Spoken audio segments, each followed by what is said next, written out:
Let's move to the next one, which I call is as spend analysis, or let's say, let's call it as a spend analysis KPI. Not many teams will have it. Even if you're a basic procurement setup, I recommend you have the spend monitor or spend management KPI. The purpose of this KPI is to basically tell you in one snapshot what's your coverage, in what elements of your procurement you are in control at, right? So you will have sub KPIs under this would be contract under management, spend under management, how much of your spend that you are managing is covered using the contracts. Not everything that you buy will be having a contract, right?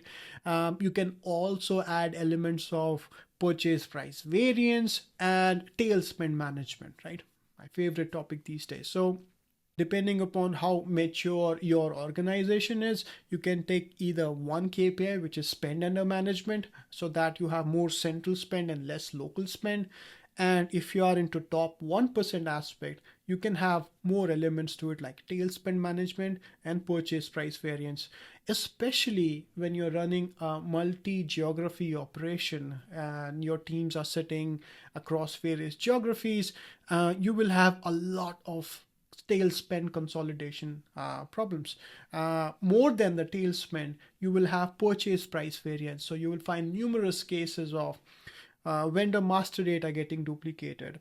People are buying same thing from two different suppliers, or in fact, people are buying from the same supplier, same thing at two different occasions, right? And you need a lot of spend analysis to really get hold of this stuff. So I'll make a separate video again if you really want me to make on this, because these are very exciting detailed projects. But as a KPI, get this spend analysis.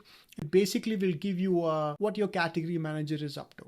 So as if I have to give you an example, if I have 60%, let's say, coverage via the spend, and then the total spend is 100%, you will basically question where is that 40% spend going, who's handling, whether it's a one-time expense, etc., right? So have this as a bare minimum KPI in your 2025.